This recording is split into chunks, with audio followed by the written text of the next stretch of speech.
धान करके रख रखा था भाई, बाकी सारी चीजें पड़ी है, सिर पे ये टोपी होती है ना, गर्म टोपी ऊन की, सर्दी में ओढ़ते हैं, वो नहीं, टोपी नजर नहीं आई उस स्टेज पे।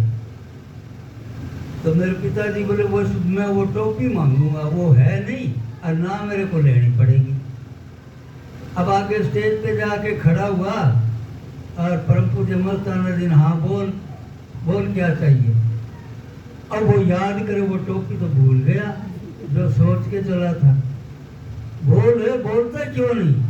अब 10 मिनट खड़ा रहा, मुंह से जबान ही ना निकले, दिमाग में वो बात ही ना आए भाई क्या सोच के चला था, वो टोपी तो भूल गया।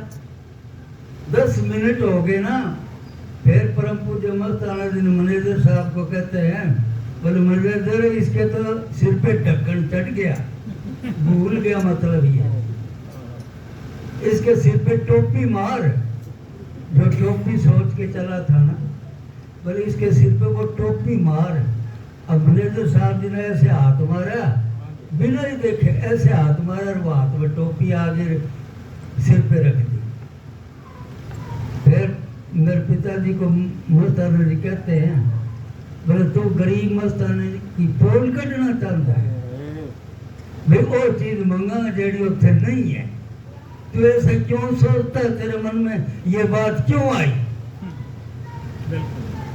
मेरे पिताजी तो ऐसे रोने जैसा मुंह हो क्या, बाबा गलती होगी, ऐसा क्यों सोचता है, ऐसा कभी मत सोचा कर, आइंदा ऐसा नहीं सोचना। क्या ठीक है बाबा गलती होगी। और बोले बस जी मैं इसी की सोच के एक टोपी का ही सोचा था। बोले आगे वो तेरी मर्जी है, और ले तो बहुत कपड़े पड़े। बोले ना जी मेरे पास पहले बहुत दिया हुआ है आपका। तो देखो जो चीज परम पूज्य मस्ताना जी के सामने जो चला जाता था ना, जो सोच के जाता था उस बात को तो भूल ही जाता। मेरी दादी लड़ने के लिए गई थी मस्ताना जी से, बोले मैं इस मोटे से लड़के आऊंगी, उसने मेरे लड़के को खराब कर दिया, ये काम ही नहीं करता, एक कोने में बैठ के दिन में ही बैठा रहता अंधेरे में, ये कोई कहानी है। मोटे ने पता नहीं क्या जादू कर दिया, मैं लड़के आऊंगी। मेरे पिताजी बोले चलो चलना। आगे सर से गई तो मस्ताना जी सामने आए ना, तो वो लड़ना भिड़ना तो भूल गई। और परम पूज्य मस्ताना जी कह लगे ये रामलाल की माँ आ गई। क्या हाँ बाबा जी, हाँ तू ही नाम लेने के लिए आई। बोले हाँ बाबा जी, या तो लड़ने के लिए गई थी और वही नाम लेके आ। तो ऐसा परम पूज्य मस्ताना